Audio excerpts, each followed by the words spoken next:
this is his little sister Cowdy. Now, I want you all to do everything to make them feel welcome, okay? In a time where new games launch so frequently, playing all the big new releases has become difficult. For instance, I still haven't played Triangle Strategy, Elden Ring, or, upsettingly, The Somnium Files Nirvana Initiative. Yet of all the titles I missed out on, Square Enix's Live Alive is a game that I genuinely wish I found time for. With its upcoming release on PlayStation and Steam, I figured now would be a good time to see what I was missing, and I'm indescribably glad I did. Before we get into the video, we'd like to thank our Patreon supporters for making this possible. Please take a second to check out patreon.com/noisypixel to support independent game journalism. Oh my god, Misawa is just so cool. Hey, that's my seat.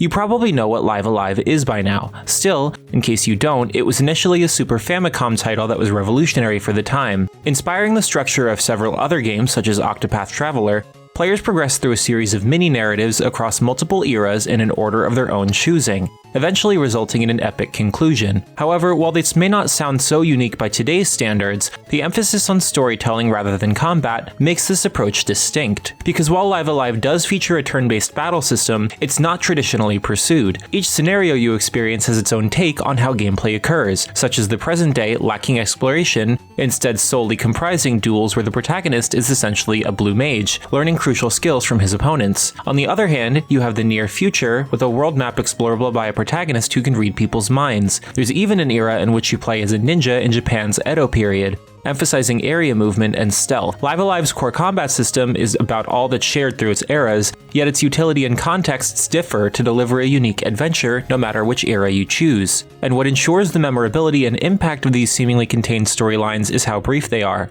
With most eras only taking a few hours at maximum, nothing ever overstays its welcome. Honestly, after playing so many titles demanding significant time investments, Live Alive is just the palate cleanser I needed before approaching more of this year's even bigger releases, and I think this can apply to many of you too. Ahead of Final Fantasy XVI, Zelda Tears of the Kingdom, Marvel's Spider-Man 2, and so much more, spending 2 or so dozen hours on a compact game may be in order. Moreover, while this should be evident, fewer gameplay hours do mean a less effective experience. Trust me, Live Alive is nothing if not effective thanks to how it tackles its character relationships and lessons in stride. Further, if that isn't enough, the masterful soundtrack will stick with you for a long, long while. Helmed by the legendary Yoko Shimomura of Kingdom Hearts fame, every era is so expertly envisioned through sound alone, to a degree where it's no exaggeration to say that Live Alive contains one of the best soundtracks in all of gaming. As a not technically demanding title, this port doesn't mean much other than reaching a larger audience. Still, if you intend on purchasing this for PlayStation, you can look forward to acquiring a bunch of trophies. As a trophy fiend myself, I always have a fun time achieving them, and the ones in Live Alive don't seem all that demanding. Live Alive is a one-of-a-kind JRPG that wholeheartedly wears its strength on its sleeve, never feeling the need to artificially pad itself out for diluted effect.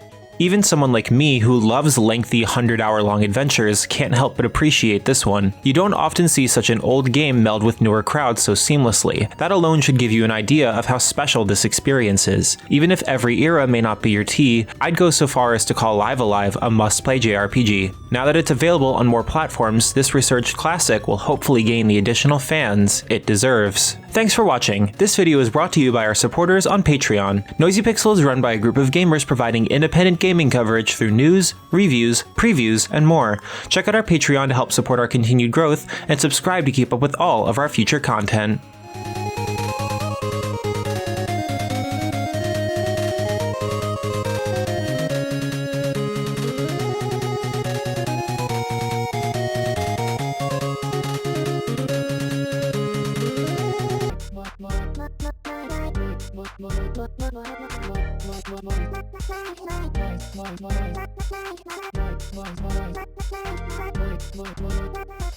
Noisy Pixel.